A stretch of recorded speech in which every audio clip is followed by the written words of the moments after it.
Hey Nicholas, this is Keaton Everett with ABC going over your pitching video from camp. We're going to go through and talk a little bit about your mechanics and some ways to help you generate a little more velocity. Basically, you need to get yourself in a position to use your legs a little bit more. Pitching's all about using that lower half. It's about using those legs, and all your upper body's really doing is just making sure that ball's in the path to get on top, to drive it downhill, and you're keeping your front shoulder closed. But really, all the work, all the power is happening from your chest down. So we got to make sure that we're getting ourselves in a good spot to deliver the ball. Your arm action is really good. Nothing's really showing up that is causing a red flag or cause for concern. So now it's just a matter of incorporating that lower body, keeping yourself closed a little bit longer to generate some more power. All right, so we're going to look through a couple of spots. We look at how you're setting up. Are you balanced through the start of your delivery? And then the biggest thing of how you start dictates so much how you finish. We're going to look at, where are you breaking your hands? What are your legs doing? What are your hips doing as you break? And then, we'll go through and look at foot strikes. So right when that left foot comes up, right when it comes back down and touches the ground, as you stride down the hill, what does everything look like there?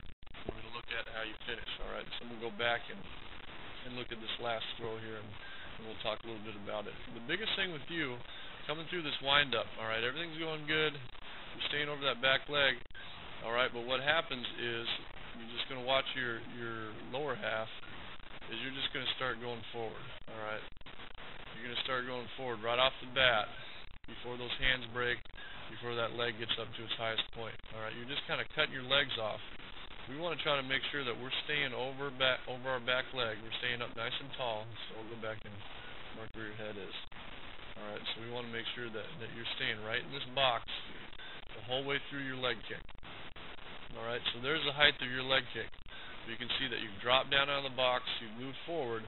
So we want to try to get to a point where you're still turned, all right? We want to try to get this knee up to around your waist level and get that foot back somewhere over that back foot.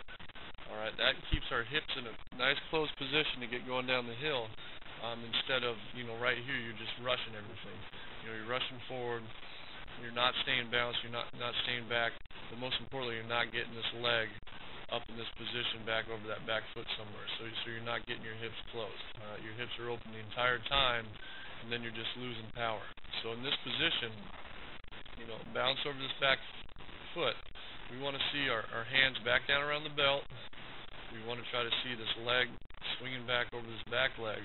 All right, now we're in a nice solid position to get going. All right, and then the biggest thing is to break your hands as that leg goes down and as the hips go forward. So you have this is a pretty good spot right here to be for your hips.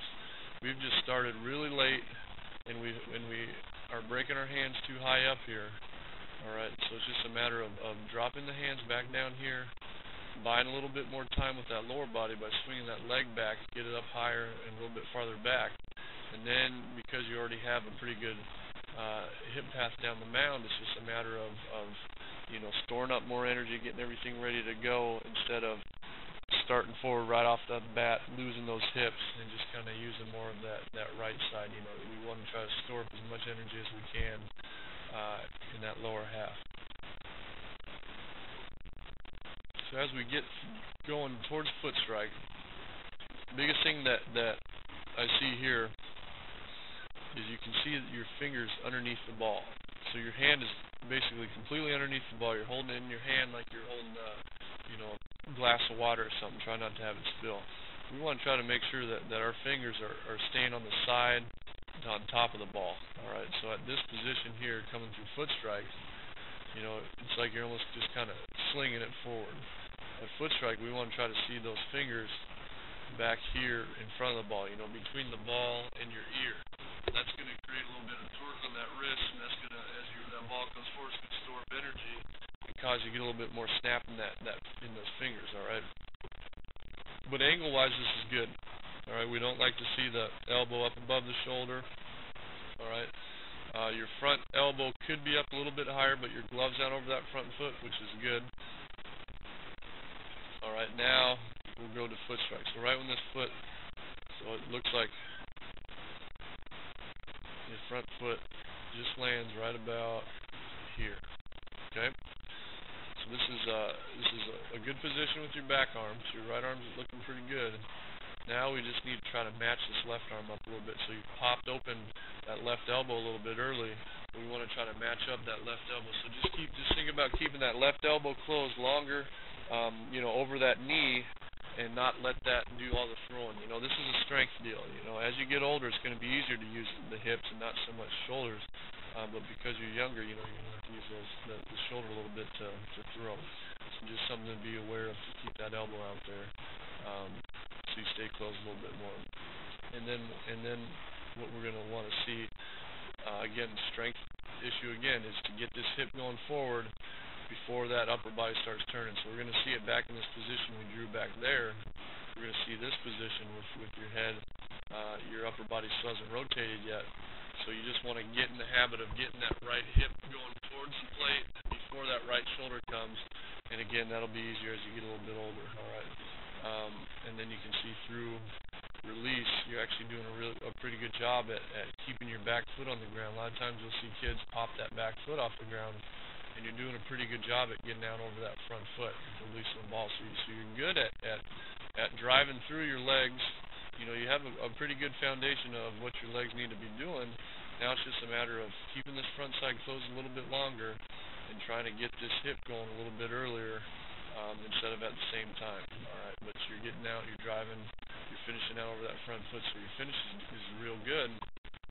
Now it's just a matter of cleaning up over the rubber, how you're starting, and that's just going to help you out so much. Is just basically from this frame to this frame, to clean up that fix is going to be huge for you.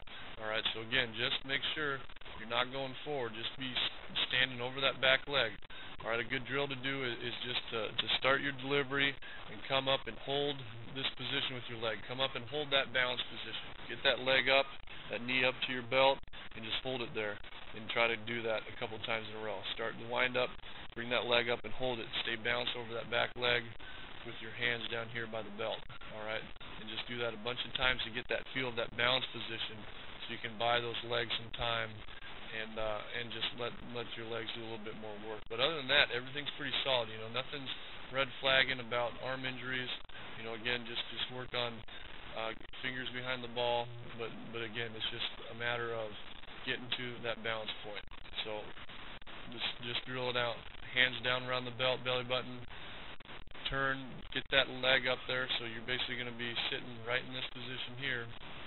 All right, and you're just sitting there. You're holding that position for 2-3 seconds. All right, then you do it again. Restart it. Come back, start your delivery.